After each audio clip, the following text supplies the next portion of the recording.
Okay. All right. Good morning or good afternoon, Sala families, depending on where you are in the world. Today we are excited to do really 4 things we want to touch on. We want to touch on data collection. We want to hear from Jonathan Jacoby, who started the Hide and Seek Foundation about 15 years ago for Niemann-Pick C for his son, and he's been successful in getting about a 90% delay of onset of symptoms. So, and Jonathan, correct me if I'm wrong in any of this. We want to talk about our finances, where we are with our treasurer, Ken Klein, and then we want to unveil the new website that our dear friend and his wife, David, put together for us. It's really an awesome site. So with that being said, we want to first talk about a little bit about what to expect down the line with data collection with Jessica Fischetti from Montefiore and Einstein. She works primarily on lysosomal storage disorders, and she has been instrumental in collecting data for Niemann-Pick and working hand in hand with Dr. Walkley and Dr. Wasserstein. So her thesis is on Huntington's disease, and she's just really well versed in data collection, and she will be joining the doctors with us in Tarrytown at the end of September. So we're very happy to have you, Jessica. If you could talk a little bit about where you are with Niemann-Pick data collection and how that all transpired. First, sure. Here, I'm going to mute everyone, and I'm going to unmute you, Jessica. Oh, okay. Thank you.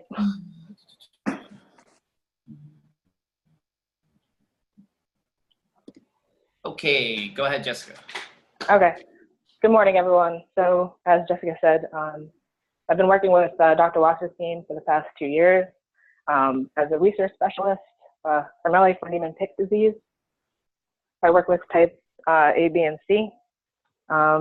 She runs a natural history study, which I help coordinate.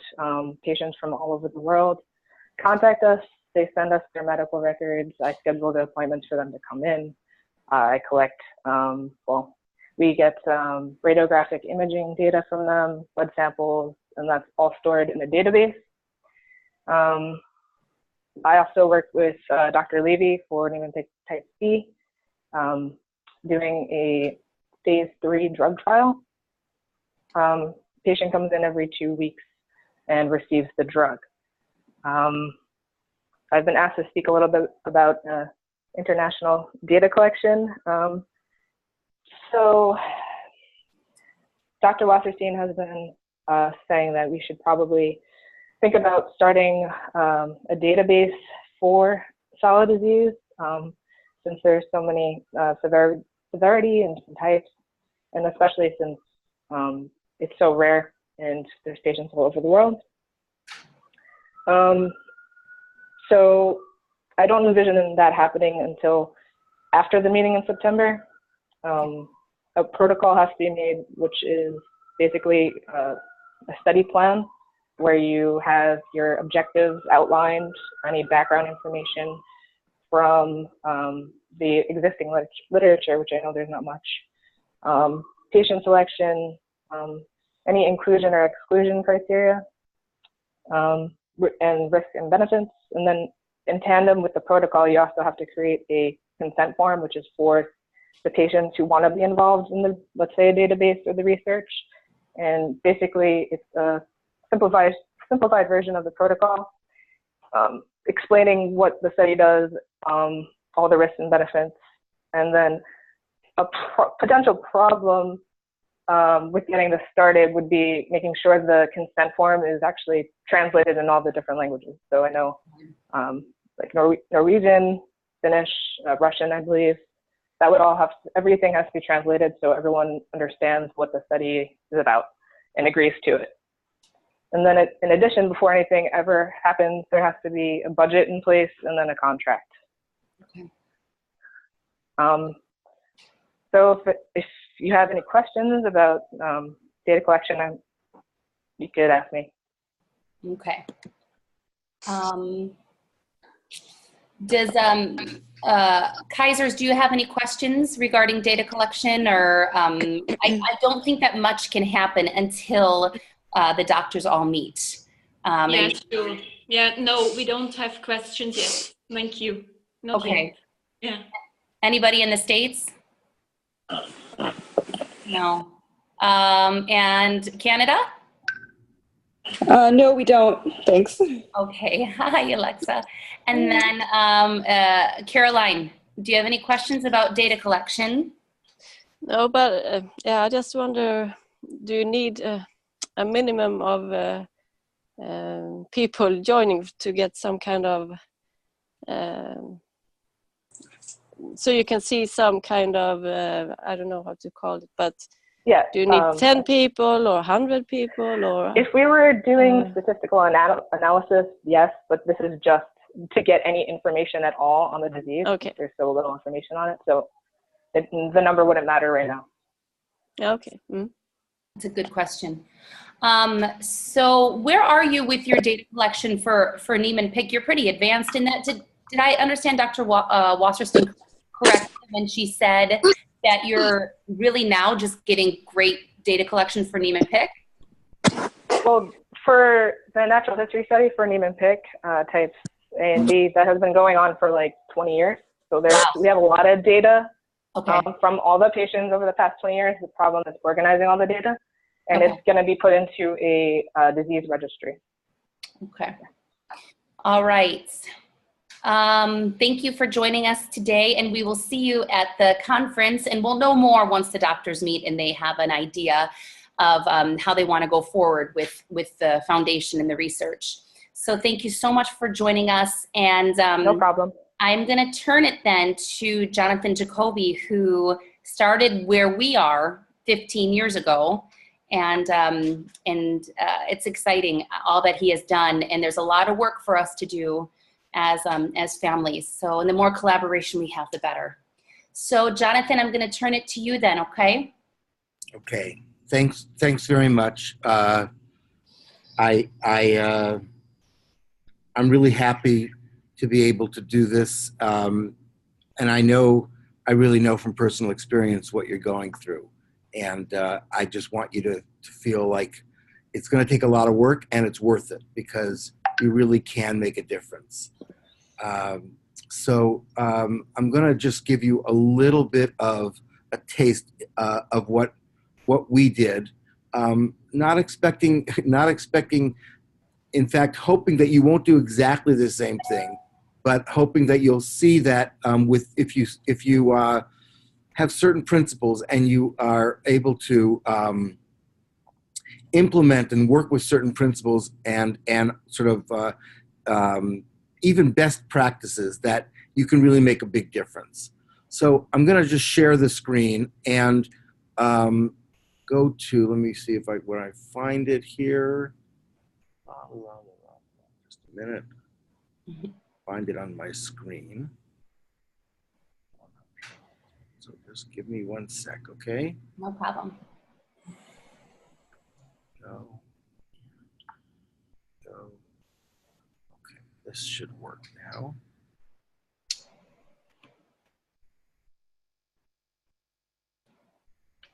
Just a minute, folks. We did it yesterday and it worked perfectly. I know. We did. We practiced. Okay, just give me 1 sec, okay? No problem. Good. Stop staring screen for a second. It's weird. PowerPoint. Where's PowerPoint? All right. I'm gonna just give me a second. I'm gonna close and come back. Okay. Okay. While you do that, why don't Uncle Ken? Do you want to talk about a bit about where we are financially? Have to unmute. Okay, I'm unmuted, right? Yep. Mm-hmm. All right. The Star for Ben Foundation so far has collected $8,100. Okay, the foundation itself. Great. Our foundation itself. Of that money, we have spent approximately $1,165 to get this thing up and running. That's everything from fees, application fees, to get the website going, to get our status, all that. That's a little over $1,000. So right now, Star for Ben Foundation has approximately $7,000 available that we can use for the conference. Okay. In addition to that, the Taylor family had the You Caring site, right? You're the ones, the Taylor family created that? Yes, that was us. And that at last look had about $5,000 in it. Yeah. Mm-hmm. So between the 7,000 we have and the 5,000 there, we've got about $12,000 available to finance this event. We have some known expenses for the hotel and the meals at the hotel and the rooms for the doctors and the dinners for the doctors. That figure comes out to be around $5,000, which would leave us with about $7,000. But that money would then, there are other unknown things right now. For example, we're going to have physical therapists there. Some of them are going to do it for free, but there are several of them that are going to want a fee. And we're not sure how many kids are going to show up, how many kids they're going to work with. There's a lot of unknowns with that, but we know that it's an expense we're going to have. In addition to that, when the doctors submit to us their travel expenses, we're not quite sure how much of that's going to be either. But those two unknowns, we would still have about $7,000 available to pay for those. So I think overall we're in pretty good shape to have things covered. And I think once this new website opens up and we start getting the word out, that I think things will start coming in rather quickly. So, but that's about where we're at right now. So, but it looks good for September. Okay, good. Our first event. Yeah. We're ready. Now we just have to raise millions of dollars for the research. Yay! That's just like the tip of the iceberg. That's our first hurdle. Listen, a lot of these doctors were chosen because of where they are, what institutions they come from, and hopefully grant writing will begin to filter in and lots of money for through grant writing to the institutions that they represent. So with that being said, I feel good about the finances. That's good news. We are going to go back to, is he back on, Jonathan, or did you go off? He popped off again. Okay. Are there any questions regarding the finances? And Danielle Taylor, you will just go ahead and close down the You Caring site, and then are you going to pay through the new website? How would you go ahead? Yeah, so I'll shut down the You Caring today, and then there's a donation link on the website, right, where I can just basically make that donation and transfer the money through there, right? No. What I would do for you is, because it's the donation website's through PayPal, they're going to take a percentage. So is it possible, could you send us a check? That way there's no fee associated with a check. Well, what if I did a direct, it's PayPal, you said? Because the money right now, the You Caring money is in a PayPal account. I could do a direct PayPal transfer. Great. Oh, so that's perfect. Yeah. Yeah, it's been held up in a PayPal account. So. So that's easy. That's good. Okay. Yeah. Because every donation. Sorry, go ahead. No, you go, please. Oh, okay. I would just, I guess, need your email or whatever is linked to your PayPal for the foundation, and then I can do a direct transfer. And just so families are aware, how much is PayPal taking with every donation? 2.2%. I've written it on the. Okay. I've written it on the site, but I'll show you. Now, Mr. Jacoby is having technical issues. Let's do the site first. Let's do the site. We're gonna before we talk to Jonathan again, I think David's gonna show you the new website. It's really cool. Oh, well, he's back. Hold on. Sorry. He's back. Okay. There we go. There we are. All right. The limits of modern technology. Yeah. Okay. All right. So sorry about that. That's all right. Okay, you can all see this? Yes, I can. Yep. Okay. Yes, we can see it. Great. Okay. So this is an excerpt from a presentation made by the project manager for a program that we call SOAR, Support of Accelerated Research for Niemann-Pick Type C. And that's one of the first things that it's good to know that we have a project manager. I'll come back to what that means. I'll just go straight into it. All right, so the key word here is that SOAR is a collaboration.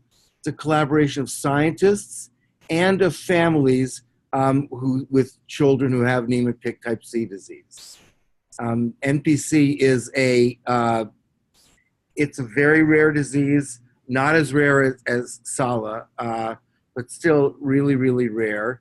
It's a lipid storage disease, so it's similar in that sense, and it involves progressive and ultimately fatal decline. Although I have to say, right now we have a lot of hope that that last piece of it is going to change.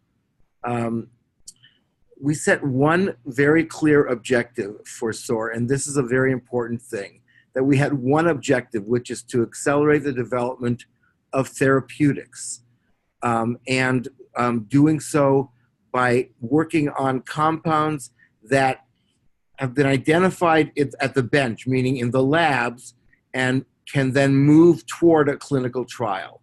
What's key here is the word, is the idea that we have one objective, which is therapy. In other words, science, which is wonderful, science has other objectives. Science is about knowledge. It's about learning. It's about gaining new insights. All of those things are important, but sometimes scientists are concerned about knowledge and aren't thinking about therapies. And the key piece of this particular project was to focus on one thing, which is how do you take whatever knowledge you have and as quickly as possible move it toward a therapy. Mm-hmm.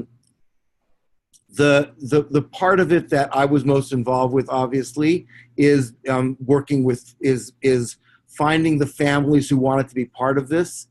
Those families have to be willing and able to raise money, to put time into it, need to be able to communicate well, and need to be able to be open to new ideas.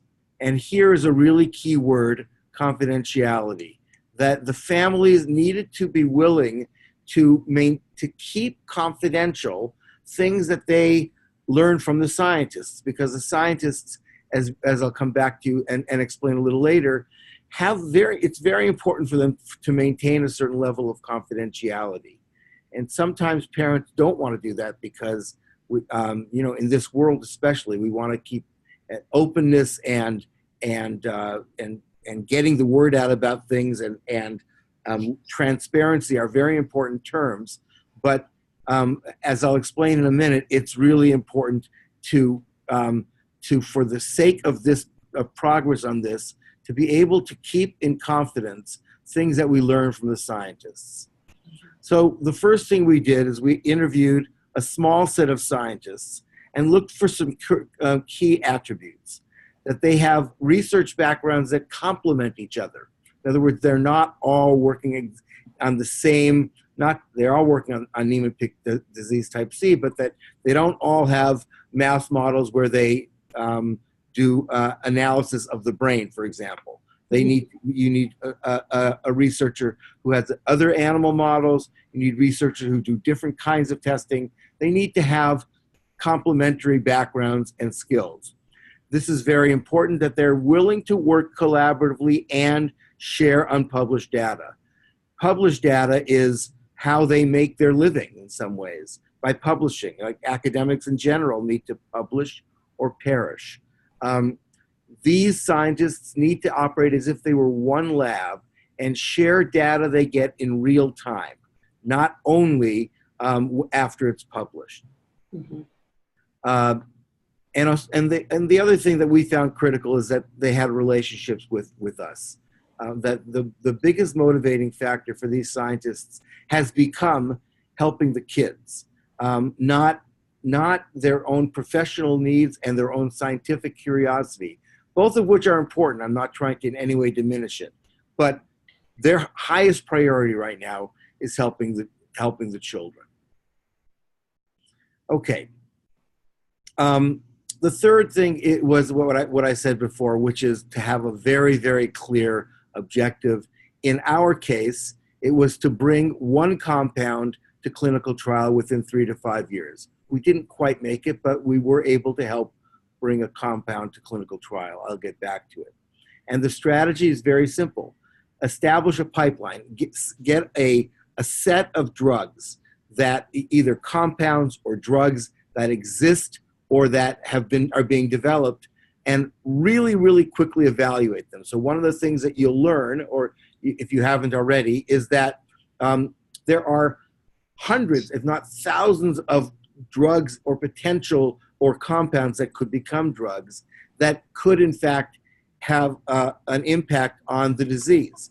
They're all out there. The question is, how do you evaluate as quickly as possible, and how do you establish the criteria for evaluating whether they really, really can make a difference? So that was the objective, and that's the strategy. Okay, and then the last piece of this was is to figure out not just what you need to do, but how do you do it? How do you communicate and how do you coordinate? And here's where the project manager really fit in, because if you're in a drug company, a drug company has a project manager for every particular project they're working on. The scientists are going to work and they're going to keep on doing their work, but if they don't have somebody to pull and to help them communicate, to facilitate the overall operation, and who can build trust among themselves and with her, in this case Kristen, then they won't make the kind of progress that we want them to make. And then this is just, we obviously also needed to have regular meetings and regular opportunities for the parents to be brought up to date. I'm going to skip that. And I'm going to talk, for a second, I'm going to talk about the challenges, then I'll come back to the benefits. So I mentioned this before. This is one of the biggest challenges, which is open sharing. People aren't used to it. People aren't used to sharing, and they're a little suspicious of, especially people who aren't necessarily, suspicious may not be the right word, but they're wary of sharing their data, because if the data gets out, it can do one of two things. It can make it difficult for them to publish, but maybe more importantly, it can raise expectations. And this is a key thing, managing expectations. So I'll give you an example. There was one meeting we had. It was a 6-hour meeting, and we knew that one of the labs was working on a particular compound that they thought might have some efficacy for nematotic disease type C. And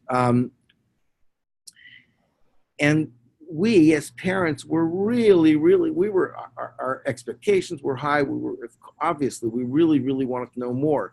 And there was a lot of reluctance. But in the end, they said, okay, we'll share with you that this is a certain type of delta tocopherol, which is vitamin E.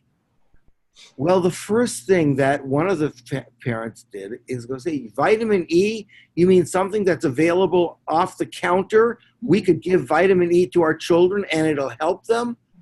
And there was expectation, there was anger at the scientists. There was, oh, why didn't you tell us? Why didn't you tell us? Well, there are scores of variations of vitamin E. And vitamin E, or delta tocopherol, makes no difference in the vast majority of cases. And it has to be optimized so that it gets into the system well, so that the dose is not toxic. There's 100, if not more, different things that need to get done.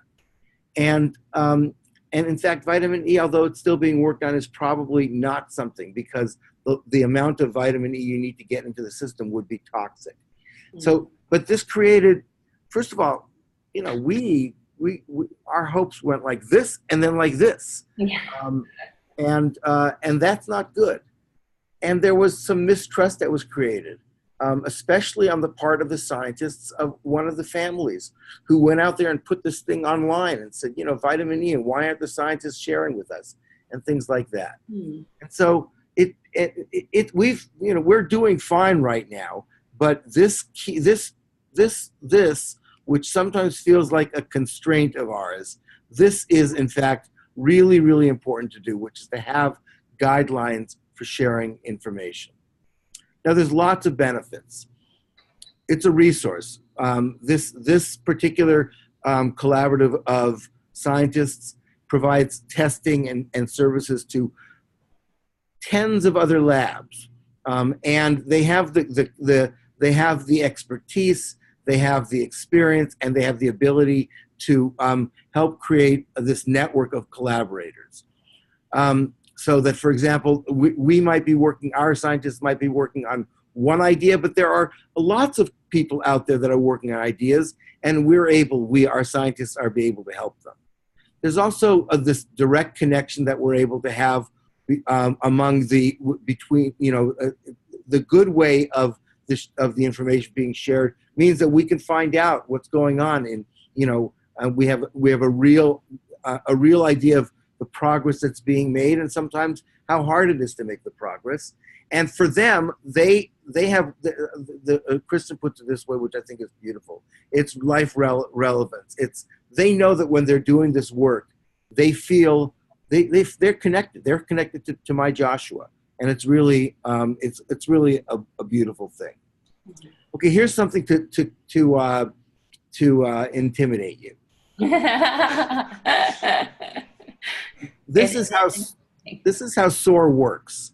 So this is the collaboration in the middle. These are the 4 scientists, now it's 5 by the way, who are working on the disease. One at a lab in St. Louis at Washington University, one at a lab at Penn, and one at a lab, and this is Steve Walkley, who's been already attracted to and been involved in SALA at Einstein. And then we have now 2 project managers, or a project manager and somebody who has a specific experience in drug development.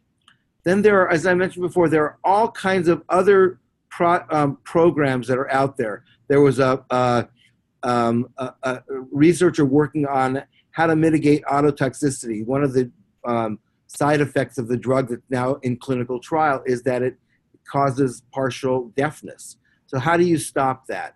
How do you get the drug through the blood-brain barrier, because it's a neurological disease? How do you deal with this is one of the potential strategies is proteostasis, which is how do you get it's a certain process within the cell. How do you modulate it so that it might be helpful? There's lots of stuff here that I don't even understand. And then you have to share that data, and you have the interactions between these adjunct projects and the SOAR collaborative. I told you already about the families and what we do. As you can see, there are 6 families right now that are part of the collaboration. There is, now here's something that Jessica was talking about beforehand. There's a very, very important piece of this was that getting the natural history, getting data on as many children as possible, what the symptoms are, what the path of disease progression was. All of those things are really, really important. They help with identifying biomarkers. Biomarkers are well, you know, there's literally markers of how the disease progresses that you can measure biologically. And then there were 2 clinical trials that didn't work. That, you know, so this is just the challenge, right? It identified potential compounds, a lot of excitement, and there were small clinical trials. They didn't work. And then, as you'll see in a second, one of them was like the jackpot, or at least a jackpot. Okay, and the last thing that I want to say before getting to the drug that we're working on is the importance of collaborating first with NIH. NIH, the National Institutes of Health, is where most of the money that our researchers get. These are grants that are much greater than what we can provide through our fundraising. And finding the people, finding the people in the institute that works on SALA, developing relationships with them, making sure that our researchers or your researchers develop relationships with NIH. Going there, I went to the head of NINDS. I'm not sure if that's where SALA is located, National Institute for Neurological Disease and Stroke. I went there and I developed a relationship with her. I said, I think it's really important for you to get to know the families. Yeah. And they welcome it. Jonathan, I'm sorry to interrupt you. I wanted to let the families know that we have 2 doctors from NIH that are going to be coming to the event at the end of September. Dr. Walkley has really, much to what you've spoken about, has made these partnerships for us. So it's really exciting. Dr. Walkley has been just amazing in what he's been able to do in the relationships he's been able to help us cultivate. So we're excited to have NIH. I'm sorry to interrupt you. Go ahead. No, don't worry. Can I just ask, I just see, I haven't been able to see everybody before, but now I see somebody, I see somebody with glasses on. Can you just tell me who that is? Waving? Okay. I'll wave. No. It's Audrey. I see Audrey, and I see somebody else here. Who's this nice young lady here? It's Alexa, I think. Alexa? Hi, Alexa. Oh, Aubrey! Aubrey's waving. There you go. Okay, we're great. Thank you. Okay, so back to this. So developing those relationships, and I just want to say, don't only count on Steve. He's great. But find out who the head of the institute, and find out who they are, and find out who's working on it, and go and see them. He's coming. But you go to their offices too. I'm saying, walk in there. Let them know that the faces and the kids. I wish I had the picture. I once brought Joshua and another little boy to the head of what's now called the National Center for Advancing Translational Diseases, and they played ball in his hallway, and I'm sure he never forgot it. Yeah. Okay. Also, at some point you want to get to know the drug companies that might be working on the disease. I know that's a little early for you, but always keep your minds open to that. All right. So now I'm going to just take you through a timeline of what happened within Niemann-Pick disease type C, and how we got to where we are right now. So first of all, there was a drug that was identified quite a while ago as a potential, that might have potential for this disease. I gotta say something. It was identified by accident, and that's okay. That's okay. Often that's what happens in science. That it's serendipitously people have it make a discovery, and the question is whether people are ready to then do something with that discovery. In this case, serendipitously, because of a mistake in somebody's lab, people discovered that this thing called it's cyclodextrin is the drug that we use, is the name we use, might have an impact on the disease. And around the same time, a little earlier, this natural history study began. We already had the Hide and Seek Foundation and a couple of other foundations in place beforehand. We actually helped sponsor the conference, which you're already doing. This was a mini conference, at which this discovery was, or people questioned whether this might be helpful. A couple of years later, we formed this collaboration that I told you about, and they were testing lots and lots and lots of compounds. What we had was a group of scientists working together and families working with scientists, and then this center at the NIH got really interested in us because they saw the collaboration and that we were working together and that we had a potential drug. And so they decided they wanted they saw a potential victory here. And here we took advantage of the fact that they need to succeed, not only for our kids, but because they have to justify to Congress that they can make a difference in people's lives. And so they sort of adopted our disease, and you see what happened here. They created a collaboration between the NIH and the SOAR scientists. And then these are the things that happened. There were a number of small clinical trials that were with, they were called individual INDs, where a couple of families started their kids on this disease on this drug with the permission of the FDA. And then a clinical trial began. And then 2 years later, a drug company got interested in it, and it started the clinical trial. And at this point, and it was so promising that another company bought the company that started the clinical trial, and that was good. By the way, since then, another company has bought this company. Mm-hmm. Not so good, but we still have the clinical trial. And in a year, I hope we're going to have a drug that's approved. And in the meantime, the collaboration is working on other drugs because it's not a cure. It's just one element of eventually what will be a drug cocktail. Mm-hmm. So that's it. That's the story. I don't know how much time you have. I'm happy to answer a few questions if you have them. If not, you can always reach out to me, and I'd be happy to talk and answer questions, etc. Does anybody have any questions for Mr. Jacoby? Let's start in the States. Anybody have any questions? Yeah, I have a question. So I was just curious. It was very interesting, everything you presented, and very informative.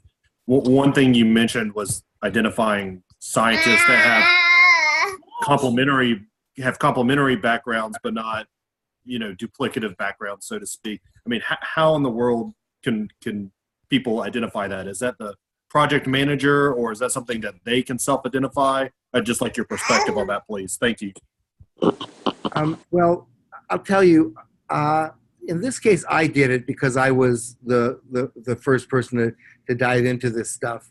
But I got guidance. I mean, you have Melissa Wasserstein and Steve Walkley, and just ask them, say, help us identify these people and teach us what are the different skills and different kinds of experience that are needed. Because, I mean, there are certain things that are, that are standard. You need to have a mouse model. Ideally, there's a cat model. You need to have people who do high throughput screening.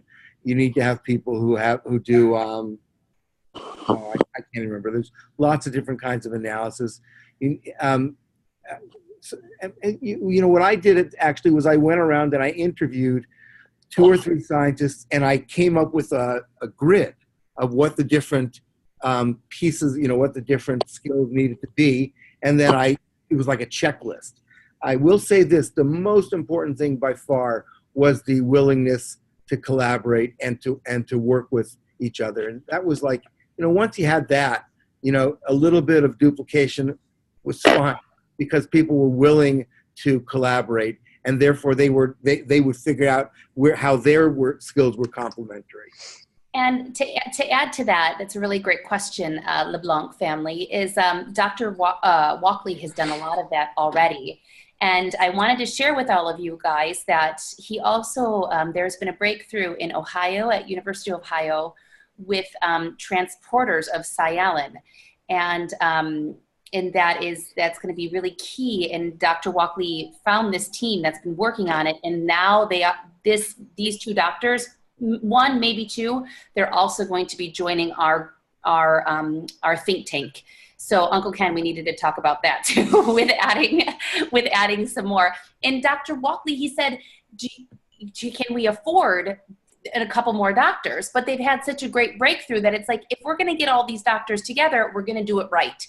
So I have a credit card. I don't know. I'll make it happen. I already added them into the total. Oh, did you? Okay. So that's a really cool, and I really believe firmly that Dr. Walkley has already done a lot of this.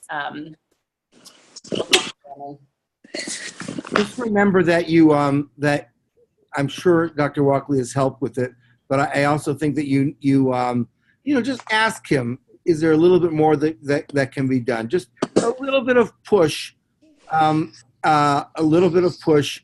He won't mind, and it really will help. Caroline or Kaiser family, do you have any questions? No, not yet. Thank you.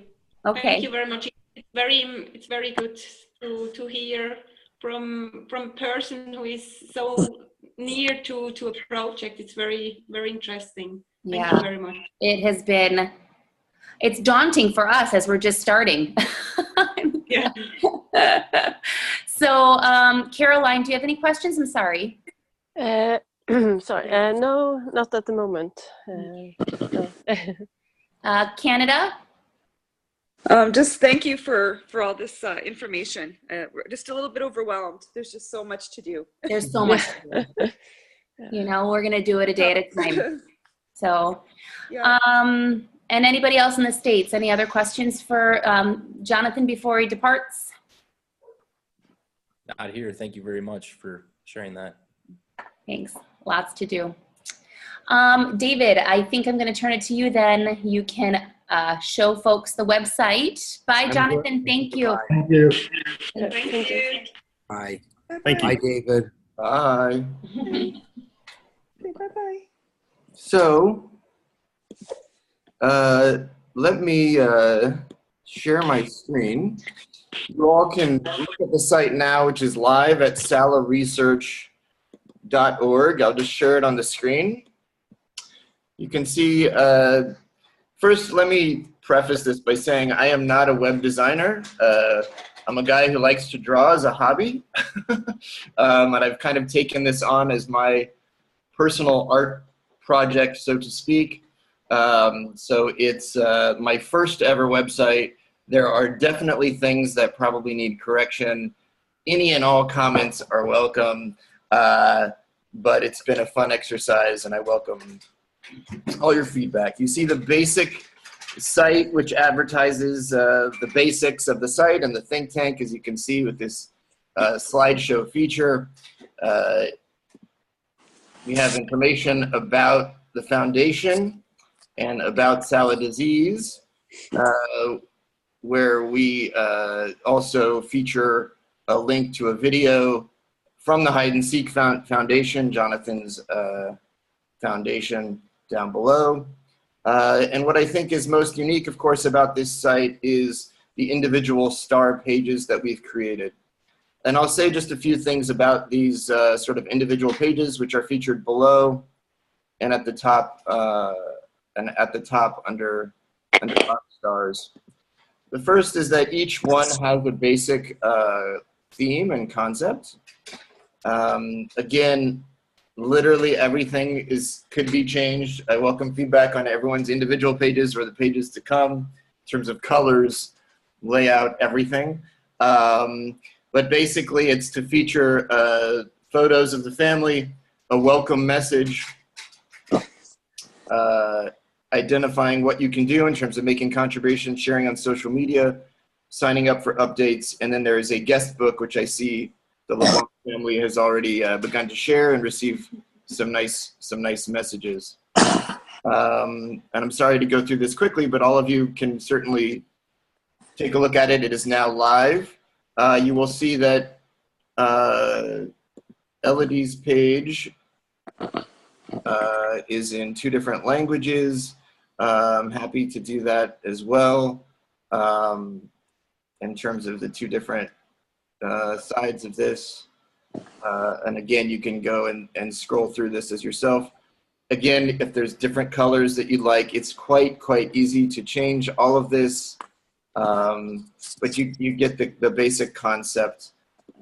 There is one additional, or I should say 2 additional ideas that I want to share with you all as you consider this site or how you would like to use the site.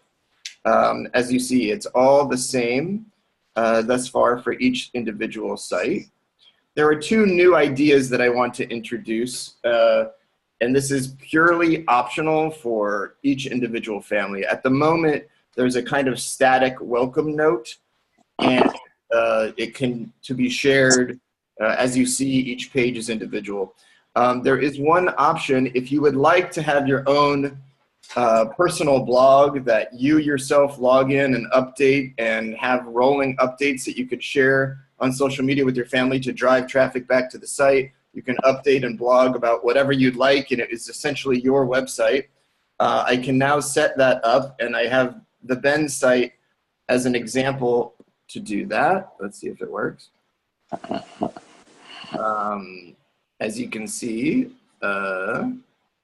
it's essentially a blog, and each site can have its own personalized blog as well, if you would like, so that your site is being updated regularly and you could share things with your family and friends. In fact, they can sign in and subscribe to receive emails each time you update your blog, and it is quite easy to do this and set this up. I will just quickly explain how. For those who might have interest in this, you simply go to salarysearch.org/members. Not a link on the site currently, but if you go to salarysearch.org/members, you will receive a page like this, which says become a member, and you simply sign up.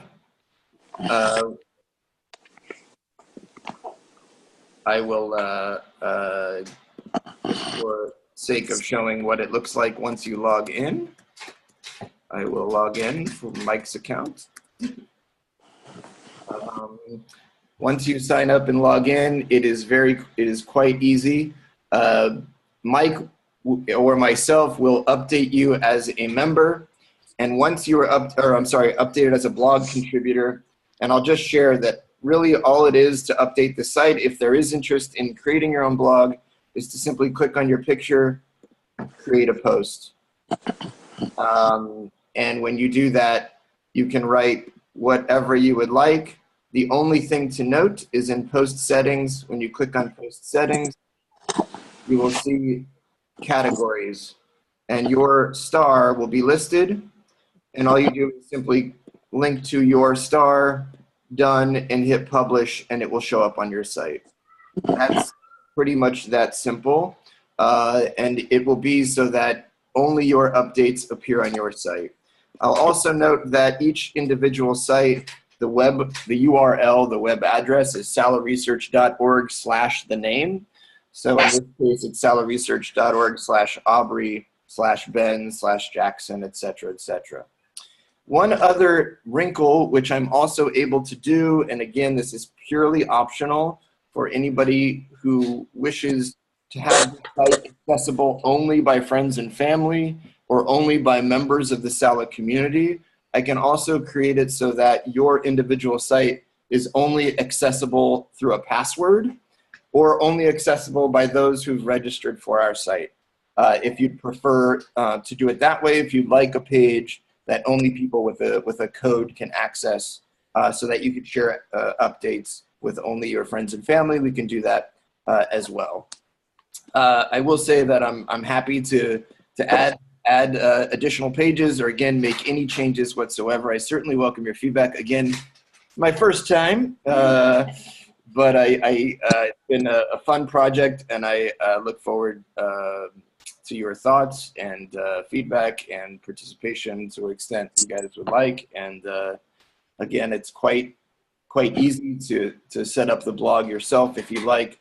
I will just note one thing that's advantageous about the blog is it helps to have new content on the site, will help drive up traffic so that when people are looking for information on salad disease, it'll appear higher in Google searches. It's also a nice way when sharing things on Facebook directly from the site. It's a nice way so that when people read updates, they're reading it on the site where they can have access to information about SALA and also, of course, make contributions. On contributions, I just want to quickly show on the Support Us page. Currently, this is all, there's a single page for everyone. I will note, again, another option if it's of interest, I can create each individual page can have their own campaign so that you can track exactly how much your family.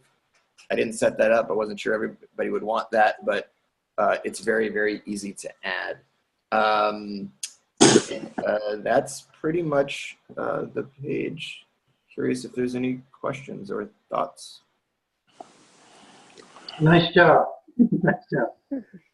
Thank you. I think it looks really good. I love it. Just to be clear, no matter which one of the sites a person goes to, the money all goes into the one PayPal account under the foundation, correct? Yeah, that's right. And the only thing where it's key is when someone's writing a check, they'll have to write a check to Star for Ben Foundation, which is described on the Support Us page. Right. But otherwise, the idea here was to kind of have a page that appears as your own family foundation, where the back end of the foundation is all in one place. Right. So I just wanted to make sure they understood that. Right. And in theory, you could use the blog or even update events through your site. It's all really, really intuitive and easy. Once you figure out the login, it's really smooth sailing from there. And it's kind of like giving you all the keys to updating it as you see fit. But again, if you'd like just the static page with the welcome note, I think that's very nice as well. But just be in touch with myself or certainly Jessica and Mike about what sort of page you'd like. Everything from colors to blog to members only or password protected and all that stuff, and we could set it up pretty easily. It's been fun for myself, like learning how this all works. This again is not what I do, but but yeah. If you ever quit your day job, you've got a sideline here. So welcome. Thank you. So, am I back on? I can't see myself. I don't know.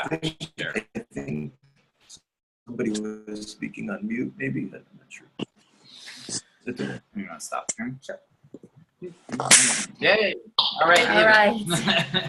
So, I just have to say, when you are faced in life with a tragic diagnosis or something's happened, it's nice when people make you a meal or watch your kids but it's really nice when somebody builds you a website and helps you start a foundation. And his wife is my dear friend, and we're just so thankful, David, because you tell me what to do, and David's a foundation. He's a foundation guy, so he just knows the ropes, and that's why we've come along so fast. So thank you so much, David. And if you want to have your family featured on the website, just email me, and I will forward it all to David. And we look forward to this adventure with all of you. Are there any questions? No, thank you very much, David, for your very, very good job. Thank you. It's really great. It's great, really. All right, everybody. Well, have a good Sunday. And, Or for some, good night. A good night. Jessica, could I sorry, I thought it was a question. I do have a couple general questions. Sure, yeah. So we're very excited, of course, for the conference coming up, and we've booked everything to go to that. I was just curious if there's an agenda that would be forthcoming. If not, anything we could help with, but just to know kind of like what the timing and the schedule will be like while we're there at the conference, because I know there's certain topics I'm particularly interested in covering, not only for the disease, but also for the organization, just around finances and governance to understand so we have something viable going forward. I just wanted to get your thoughts when we know what the agenda would look like so we know what to expect, please. Thank you. So I stopped sharing this too. no, I know, but I was just going to share on the main think tank family page site. There was like the basic broad agenda without like a timeline of the specifics of what would happen. But you could also speak to this. I was going to share this, but 1 second. Sorry. I was just going to share this and then you could talk about. Sure. Okay, so on this page, you know, the basic breakdown, just talk about it, but I think was that, sorry, I don't know if that's showing up. If you want to. Yeah, can you guys sort of see it says Thursday, Friday, Saturday, the stars? So the Thursday afternoon, we plan to have Dr. Walkley and Wasserstein make some opening remarks and just get to know you. We have the bar reserved just for us, and we are going to get to know each other. And then we're going to have dinner with the doctors. I made reservations for 50 people at a local restaurant where they do hibachi dinners. It's going to be real fun. It's sort of a show while you eat. They do tricks with the food. It's kind of fun. And then Friday is the workshop. The doctors want to get going right away. They want to start at 8 o'clock. So we're really not going to see them on Friday. However, if you would like LeBlanc family, I'm sorry, what's your first name, Mr. LeBlanc? I'm Adam. Adam, sorry. Adam, I think Ken and David are going to sit in with the doctors and take copious, wonderful notes while I'm running the family camp. So there's going to be a room for the doctors that we've already arranged that they're going to work in for 8 hours. Nonstop. We're gonna lock them in the room and say, you can't come out until you have a good Don't come out idea. until you have a treatment. No. So, and while that's happening, we rented 2 more ballroom rooms at the hotel where therapies are going to happen, and they're going to happen in 45-minute sessions with occupational, physical therapy, and vision therapy. And then there'll be breaks for the families. And in the governor's room that we have rented, there's going to be sandwiches for the families to take a break. That night, John Patitucci, our Grammy Award winner, has invited us into his home for dinner. So since he's going to be doing concerts on behalf, and he's very famous in the jazz world. So since he's going to do a concert a year, we felt it fitting that all the families and doctors meet John Patitucci. Wonderful man, so we would like to meet him. And then the next day, we're going to say goodbye to the doctors. And I should also note that when the doctors are finished with their initial conversation or meeting, think tank, they're going to invite the families back in and give us a timeline. They're going to give us ideas of what they want to work on.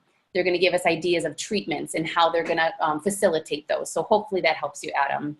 And I also think, if I'm not mistaken, that Walkley was planning to give a thorough presentation at the beginning for the families. I think it's at the end. Is at the end? Yeah. Okay. And then I think we were also thinking that after we receive the thoughts from the doctors or the researchers on what they had discussed, that we should have a sort of family-only strategy session about next steps, specifically for the broader foundation, and what sort of research goals and sort of mapping out what the next phase should be. And I think that should be a sort of strategy session with the families. Yeah, that's good. That clarifies a lot, so that helps. I mean, I definitely want us to be focused on particularly since we're bringing Aubrey, of course, we're very interested in the therapy session too. I think all of that sounds great. I also just want to make sure, particularly because I'm trying hard to promote the organization and stuff too, that it would help me to understand better, like governance structures, particularly like, what I know we have not for profit, but just how it's organized, who's on board, how that's determined. What families are on board. We need to know, it's family collaboration. So what you can contribute as your family, it's not just us, it's everybody. And the more that we work together, I really feel that we can make tremendous strides. Yeah, but we could also, I mean, I'm happy to suggest, at least to you all, Yes. that part of it could simply be describing the back end of what we've done in terms of filing the tax paperwork and who's on the board at the moment. So basically the board, for example, is myself, Jessica Michael, Ken, who's on the line, and John Patitucci. That's the full board at the moment. And we can talk about the bylaws and the governance and share all of that with you all if you're interested in sort of the back end of how it's been established and so forth. I definitely am. I think meeting you guys and just talking through that would help me a lot. Yeah. And I think that should all go in line with the strategy session. Yeah, absolutely. So thank you for that. That's it. Appreciate it. Great. So when the doctors are finished with their think tank, I think it's important that they tell us finances, their goals, and then probably I might add the next day when the doctors leave that the families stay behind, talk before we go on our adventures in New York City, talk about strategies for fundraising. So that might be a good, a general program goal. Yeah, goals. So Adam, you bring up a very good point that I hadn't thought about, and this is precisely why collaboration is best. So any other questions from anybody? All I was going to add is that we are very appreciative of everything you guys have put together and done here. I mean, we do want to help and contribute, but also help with our time and effort. But I think it's been tremendous what you put together, and we really, really appreciate your time doing it. Thank you very much. All right, guys. Can I just ask one question? Sorry. Is there, if we are coming, is there kind of a summary there about information that we should bring, I think, to the different therapists? There's one for the eyes, I think. Yes. Maybe we should bring information from the doctors that we have met, but is there other, it's hard maybe to bring everything, all the information we have, but is there some kind of summary that you should bring this? Do you understand what I mean? Yeah, no, that's a really good question. So that we don't come and then we lack some information that we have at home, because that would be... So I think I've been thinking about this a lot. The therapists in the States, they won't work with you unless you fill out a form, a release form. So perhaps I'll talk to the therapists and get that form and forward it in an email to all of you. So you can write that out, and I can give that to them so they have an idea of what they're working with. When some kind of background information. Yes. Yeah. Jessica, that would be very helpful for us, because then we can translate it and we have time to write it. As soon as we are in the United States, we get time pressure, and it's not easy for us to fill in all these kind of forms. So every kind of form, it would be very helpful for us to get it in advance by, per email, or that would be great. That's a really good point. Okay. I will email all the therapists. Yes, please. Yeah, all the information that they might need. That's a really good point, Caroline. Thank you. And no, but yeah. Because I know I have a lot of papers and stuff. Doctors like anything that from their. I'm going to talk to the therapist, and also I'm going to email Dr. Walkley and Wasserstein and see if they want any general. Yeah, it's some kind of small data. Yes. Okay. Base. Yeah. Very good. All right, everybody. Anything else? Oops. Sorry. Sorry, Horsteads. I don't know what happened. They went up. All right, everybody. Have a wonderful day. Thanks a lot. Yeah, you too. Yeah. Thank you. One. Bye. Bye. Bye. Bye. Thank you very much. Bye-bye. Thank you. On we go.